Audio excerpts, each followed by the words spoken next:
A few years ago, gregarious gardener David Tarrant left his beloved British Columbia for sunnier climes. He is currently living out his Mexican dream in San Miguel de Allende, where, of course, he is still gardening. Tarrant was born in England, found his way to Canada, where he gained quite a TV reputation as host of CBC's national show, The Canadian Gardener.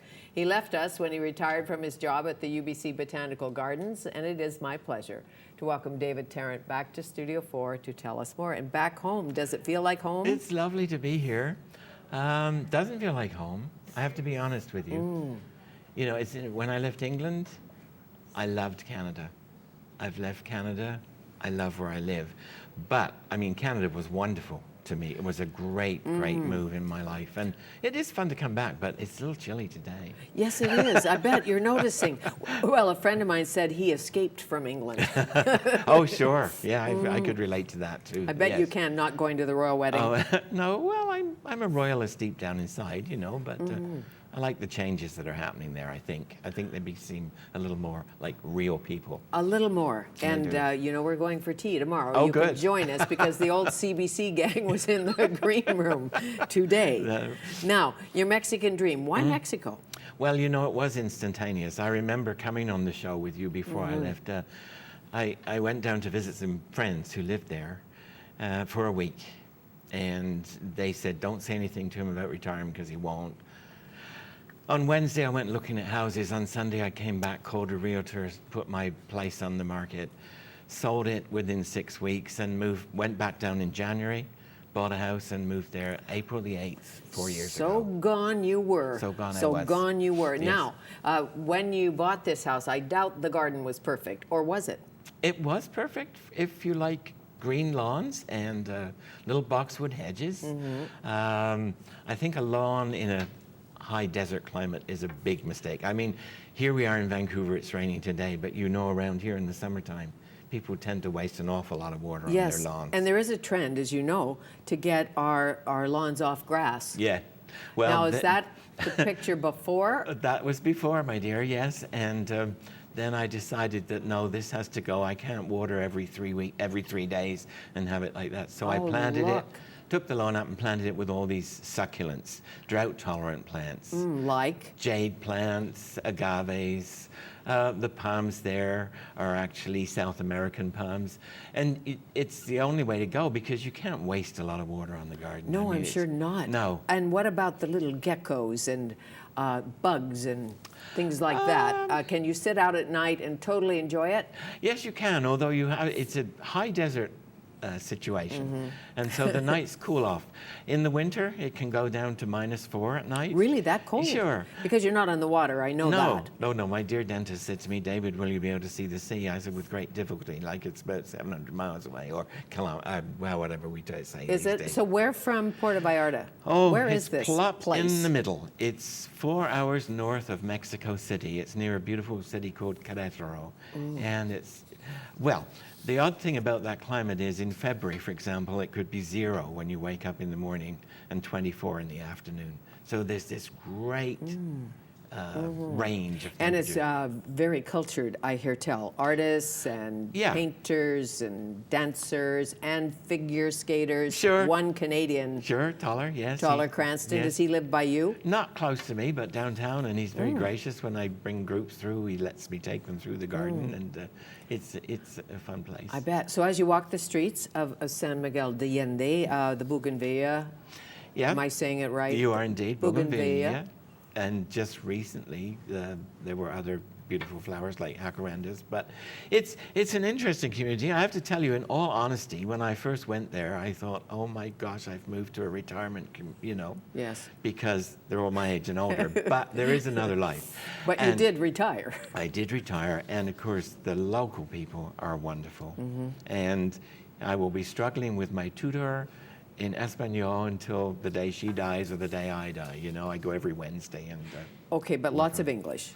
there's a lot of English because it's full of expats, yes. And what is it? Is it a jacaranda? Jacaranda. Jacaranda, spelled with a J. Yes, and it's sort of the color of your lovely shirt Oh, there. how lovely. Would it grow here? No. No. No. Cactus flowers. What kind of cacti could we There's grow? the jacaranda, you can see them there, and that's on the way to Celaya which is another little town not far from us. They're And they usually bloom blue. in April, and they're actually native to Brazil, but Really? they've been planted there. And they're Speaking beautiful. of Brazil, aren't you going on a tour soon? Oh, my dear, I am one of the luckiest people on earth. I have been invited to lead a tour to Rio and Buenos Aires. You And- have to? Oh, I think I have to. I'm very excited about it. It's going to be in November, end of November, early December. Okay, and now how is it working? Is there room? Oh, yes, there's room. There's You room. can come if you like. I want to go on all these tours. I I know. invite myself everywhere, and then I have to work. I don't understand that. I know, and it's organized by local Rancho Travel. You know, Linda Sim from there and I. Oh, we great. have done tours. So you're on a ship or together. something? Yes, what's we happening? spend 2 or 3 days in Rio, then we're on a ship, and then we end up in Buenos Aires, and we spend a couple of nights there, and we look at private gardens. We go to places like Roberto Burley Marx's wonderful garden, and it. Really? Have you been there before? You know I haven't, and people look at me with horror when I'm going to lead a tour somewhere I haven't been. Well, you know about plants, Yep, and plants. garden design. Yeah, and you know a lot of the tropical plants occur in Hawaii, India, all over. So there's that familiarity, and you always see the local gardeners who Sure. help you out with a little. And all you know about gardening and feeding bulbs and Yeah. fussy plants and all of that, do you have a favorite look in a garden, some colors, some scent? What's the key, do you think, to a magic garden? Magic garden, I think colors and grouping, and I think here often, as anywhere, I mean here in Vancouver, in the Lower Mainland, native plants are always overlooked. You know, there are beautiful ferns, there's the salal, there's all these lovely things. And by grouping 3, 4, 5 together, you get a real drift at that particular color. Right now, there are some plants that I'd almost forgotten about. A euphorbia. They're down yes. near the Sylvia Hotel. There's some palm trees in that little park, and underneath there's this chartreuse green.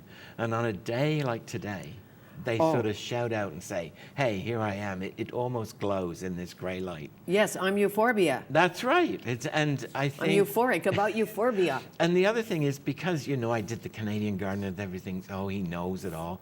I think I still work with plants that work well for me, that need minimum care from me. Sure. Helleborus? Is it Helleborus or Helleborus? Here would be a wonderful thing. The only thing you have to watch out for is if they get that fungus disease on the leaves where they go black. You just trim them off at the beginning of the winter, and then all the flowers come up. But yeah, grouping ferns of things. and grasses. I love grasses. Sure. And the wind on grasses. I mean, they're very low maintenance and they're very drought tolerant in the summertime. So a kind of a no-brainer Sure. to use. If somebody wanted to have your kind of garden in British Columbia, or Yes. that look, Yes. do you know what I mean? Like a Mexican type Sure. garden or a Arizona type Sure. garden in British Columbia, what could we plant? Well, there's hardy. For instance, yuccas, hardy. Yuccas, you know, the Oh, spot. right, okay. And you could put a group of them together. Hens and chickens, those little succulent plants in groups. I mean, the local expert on that, of course, is Thomas Hobbs. I mean, when yes. Tom and Brent had that house up in Point Grey, It was exotic. totally exotic, like a Mediterranean garden. No kidding. It was so beautiful. And Thomas has always told me to plant fat.